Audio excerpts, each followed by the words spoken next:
Hello, my name is Austin Keith, and today I will be presenting on cholera in Haiti. What is cholera? Cholera is a preventable bacterial disease which is accompanied by severe diarrhea, vomiting, and dehydration. This illness is caused by the Vibrio cholerae bacterium, which is ingested via the fecal-oral route, typically through contaminated water in underdeveloped countries. About 1 in 10 people who ingest V. cholera bacteria contract cholera. This being said, the Centers of Disease Control estimates that 3 to 5 million people worldwide get this disease annually. This disease also kills about 100,000 people yearly. This is a problem. Early treatment is essential for dealing with cholera. With early treatment, the fatality rate can be decreased by almost 50% according to the CDC. When cholera enters the body, it affects the digestive system, causing acute diarrhea and vomiting. Cholera has a history which dates back 2,500 years and is still present in many parts of the world. This bacteria is a gram-negative cell which spawns from warm coastal waters. But what Haiti is dealing with is typically fecal matter which has cholera in it that makes its way into the water system. The spread of cholera, especially in Haiti. Water sanitation in developing countries, such as Haiti, is a major concern for people who rely on local water for consumption, transportation, bathing, and washing. In places where water sanitation is subpar, human feces, which is contaminated with the cholera bacteria, can easily enter the water supply. If the water is not properly treated before ingestion, the bacteria can thrive in one's small intestine. This bacteria is also transmitted through the soil which food is grown on. Once the food is grown, the human eats the food and contracts cholera. Flies can also transmit cholera by being attracted to human waste, landing on food, and having the human consume it. Improper hand washing is also a major concern when dealing with the spread of cholera. The effects of cholera. Once the bacteria is ingested by a human, the gram-negative cell releases choleragen, which is a protein that affects the small intestine. Most of the harmful microorganisms are destroyed by stomach acid, but some find their way to the intestines. The CDC claims that only about 1 in 10 people who ingest the V. cholera bacteria ever develop symptoms. But for these 10% of people, the symptoms can be very severe and even fatal. The bacteria causes a toxin which the body responds to by increasing the amount of fluid which flows through the intestine, causing severe diarrhea and flushing of the toxin. This is why people vomit and have diarrhea. The effects of cholera can be deadly for even the most healthy individual, but typically the young, the old, and the malnourished face the brunt of this disease. Cholera can kill an infected host within hours if the disease is left untreated. Severe dehydration caused by the body's response to flushing of the disease is the reason for fatality. Now that I've given an overview of cholera, I will talk about Haiti. Haiti is an island in the Caribbean Sea which shares 1/3 of the island with the Dominican Republic. Haiti has a population of about 10 million people. The capital is Port-au-Prince. It is a former French colony that is made up of mostly former slaves. It is a very poor country. The average Haitian makes about $1,800 a year. It is also not a very educated country, with only a literacy rate of 60%. The official language is French and Haitian Creole, which is a spin-off of French. On January 12th of 2010, Haiti experienced a massive earthquake, registering 7.0 on the Richter scale, just about 16 miles away from their capital.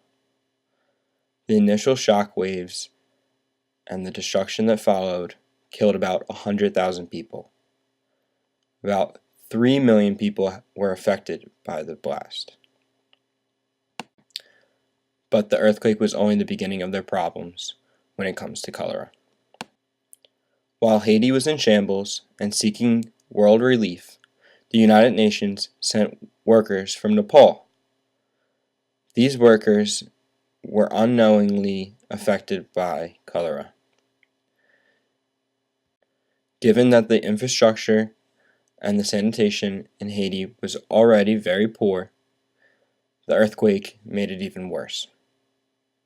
These workers who were infected with cholera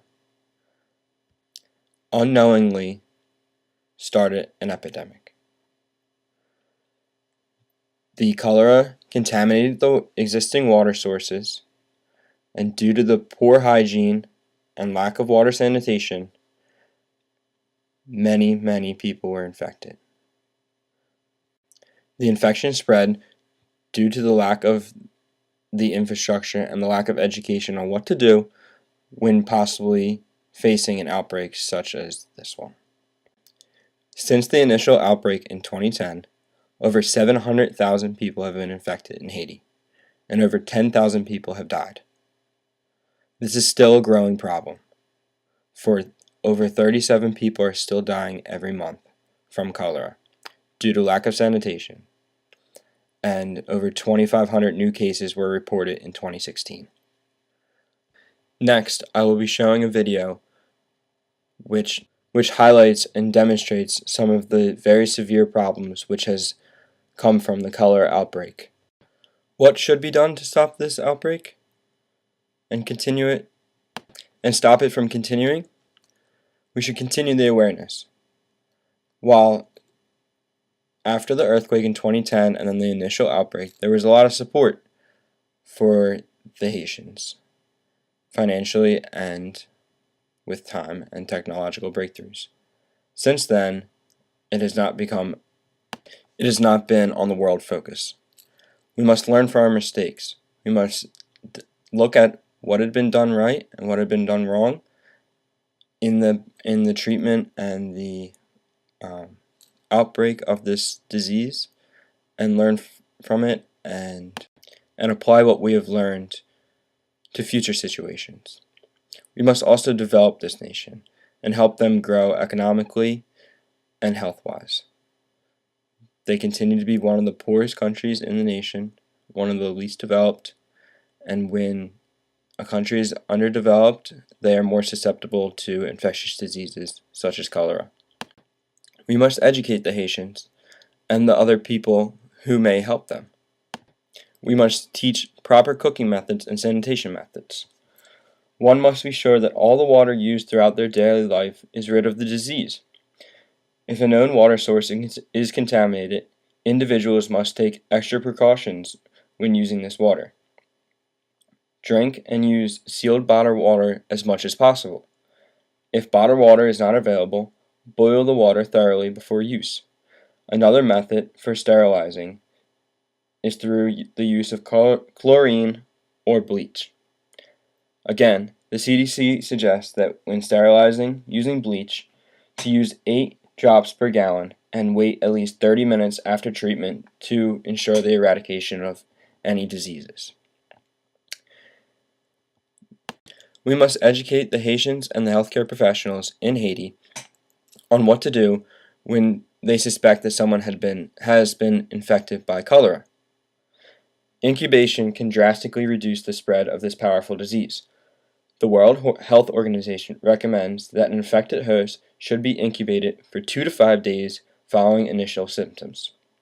While in incubation, the proper disposal of any bodily fluids, including fecal matter, should be carefully and properly disposed of. The healthcare workers who are assisting in incubation should also regularly sanitize themselves. If a food source is suspected to be contaminated, the incubation period for the food is 5 to 7 days. Oftentimes, people do not wait 5 to 7 days due to the lack of food or the greediness of wanting to sell their product. Along with proper sanitation comes proper hand washing. Proper hand washing is necessary prior to eating or feeding one child, before eating, and after using a latrine or toilet. Proper hand washing consists of thorough scrubbing while using hot water and antibacterial soap. If soap is unavailable, bark, sand, or other abrasives can be used. Along with education, water sanitation, personal hygiene, there are also vaccines, which can help eradicate the disease and stop the infection. The one that I'm going to highlight is called Evictol, and the World Health Organization claims that it will be the best for helping eradicate cholera in Haiti and surrounding countries. Evictol is an oral cholera vaccine which can be given to anyone over 1 year old. They recommend that each individual receives 2 doses of the vaccine approximately 2 weeks apart from each other. There are many great things about this specific vaccine. One is that it lasts 30 days without refrigeration. This is critical for dealing with Haitians who are nowhere near civilization or refrigeration. Another great aspect of this vaccine is the low cost. Currently, the cost per dose is under $2. This means to cover all Haitians, approximately $50 million would have to be put into these vaccines, and we can stop cholera in Haiti. The efficiency rate is approximately 58%. While this may not seem high, it is the highest of all the vaccines currently on the market. The World Health Organization recommends that it should be used as part of an integrated cholera control strategy, which consists of safe water, improved sanitation, and high quality for case management for those who are sick. One way that you personally, yes you, can help these Haitians is to support organizations such as the following.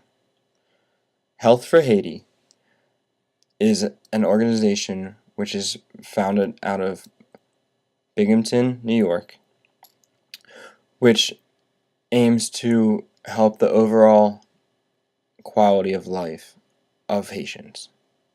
Health for Haiti is SUNY Brooms, which is the school, first faculty-led, credit-bearing, global service learning course. It launched in 2014. The focus is to provide humanitarian assistance to the poorest country in the Western Hemisphere, Haiti, and to prepare college students, like us, to contribute to global security and prosperity. So this is a trip which you can take to Haiti through a school which I have an affiliation with, a personal connection, and some of the stories of the people who have gone are absolutely amazing. It doesn't take a lot to help these people. Just your knowledge of what you already know, what we're privileged to already know as college students, as Americans, the sanitation and whatnot, can really go a long way for these Haitians who do not have much at all. If you aren't able to personally go on a trip to Haiti, you can help by donating supplies. Some of the supplies that they list that they need on their website are hand sanitizer, aspirin, Tylenol, multivitamins, antacids, Benadryl, cold and cough syrup, Neosporin, anti-itch cream, reading glasses, simple necessities such as soap and shampoo, eye drops. These are things that we take for granted here. We may throw out when we get a new one, or we only have half left. But these Haitians really appreciate everything that you can possibly give to them. Along with the supplies, if you don't want to go out of your way and get the supplies, but you can send money. Attached is the link. You can send money and really help out these Haitians. You can spend time with them. If you're able to go on the trip, you can spend time with them. You can share your knowledge. If you know a great way in which you can help these Haitians, it's always great to share that information. So attached is the link for Health for Haiti. It's an amazing cause. It's not the only one out there, but this is the one that I have a personal affiliation with. I will be going to Haiti in the summer to help out in any way I can. So in conclusion, cholera is a major problem for Haitians in their community.